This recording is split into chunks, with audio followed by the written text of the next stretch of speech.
আমি অধ্যাপক আবু সাইদ 1970 সালে পাকিস্তান জাতীয় পরিষদে নির্বাচিত হয়েছিলাম। দেশ স্বাধীন হওয়ার পর 72 সালের যে সংবিধান রচিত হয়, সেই খসড়া সংবিধানের আমি একজন সৌভাগ্যবান ব্যক্তি। কিন্তু দুঃখের বিষয়, সংস্কার প্রশ্নে আওয়ামী লীগের সঙ্গে আমার মত ভিন্নতা থাকার কারণে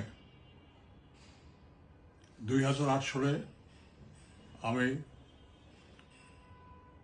আওয়ামী লীগ থেকে বের হয়ে আসি এবং আমার স্বপ্ন ছিল রাষ্ট্রযন্ত্র মেরামত করে দুঃখী মানুষের মুক্তির লক্ষ্যে কৃষক, শ্রমিক, সাধারণ মানুষের সুখ, স্বাচ্ছন্দ্য, নিরাপত্তা বিধানে একটু উন্নত বাংলাদেশ আমরা বিনির্মাণ করব। কিন্তু আজকে এদেশ বর্তমান অবস্থায় যেভাবে পড়েছে,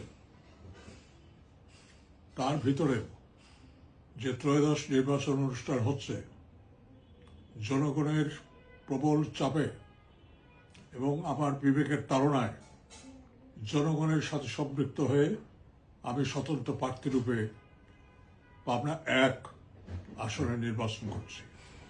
কিন্তু দীর্ঘদিন লালিত স্বপ্ন এবং হৃদয়ে ধারণ করা যে কোনো আকাঙ্ক্ষা, তা বাস্তবায়নের জন্য আমি এলাকায় গেলেই, জনগণের সঙ্গে মিশতে গেলেই সেখানে স্বাধীনতা বিরোধী চক্র, উগ্র সাম্প্রদায়িক শক্তি আমাকে প্রবলভাবে বাধা দিচ্ছে, প্রতিবন্ধকতা সৃষ্টি করছে।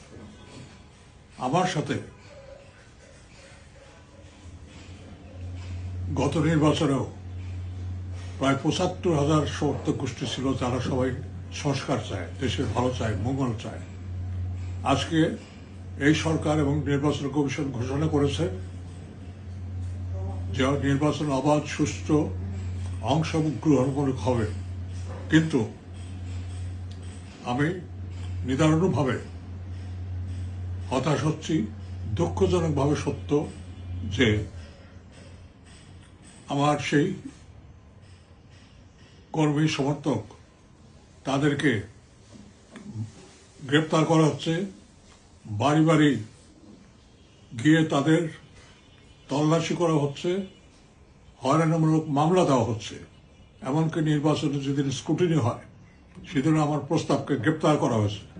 আমি এর তীব্র নিন্দা করি এবং অবিলম্বে শত শত নেতাকর্মীর নামে যে মামলা দেওয়া হয়েছে এবং কারাগারে বন্দী আছে, তাদের মুক্তি দাবি করছি, মামলা প্রত্যাহারের দাবি করছি। আমি জানি এই সরকার এবং নির্বাচন কমিশন এদেশে একটি অবাধ, সুষ্ঠু, নিরপেক্ষ, অংশগ্রহণমূলক নির্বাচন চায়। আমি সেটাই গণতন্ত্র উত্তরণের পথে, সেই পথে অগ্রসর হয়েছি।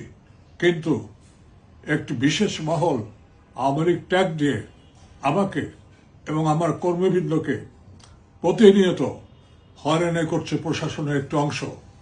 আমি এর প্রতিকার চাই। দেশবাসীকে আমি জানাতে চাই যে এই দেশকে স্বপ্নের সোনার বাংলা এবং নতুন রাষ্ট্রযন্ত্র প্রতিষ্ঠার জন্য এক সিস্টেম পরিবর্তনের যে অঙ্গীকার আমরা করেছি জুলাই সনদে, সেটা বাস্তবায়নের জন্য আমাদেরকে এগিয়ে যেতে হবে। এখানে কোনো প্রশাসনিক বাধা বারবার যে দেওয়া হচ্ছে, এটা হলো কারা? এরা কি সরকারের বিরুদ্ধে? এরা কি নির্বাচন কমিশন যে নির্দেশনা দিয়েছে তার বিরুদ্ধে চারণ করে? আমার প্রাণনাশের হুকুম দেওয়া সত্ত্বেও প্রশাসন কোনো ব্যবস্থা নেয়নি। আমার আকুল আবেদন দেশবাসীর কাছে, আমার এলাকাবাসীর কাছে, আমি ভয়ে ভীত নই। যারা স্বতন্ত্র প্রার্থী হয়, তাদের মেরুদণ্ড আরো শক্ত। সেই শক্ত মেরুদণ্ড নিয়ে ন্যায় এবং সত্যর পথে আমরা এগিয়ে যাব। কোনো ভয় ভীতিকে উপেক্ষা করব না।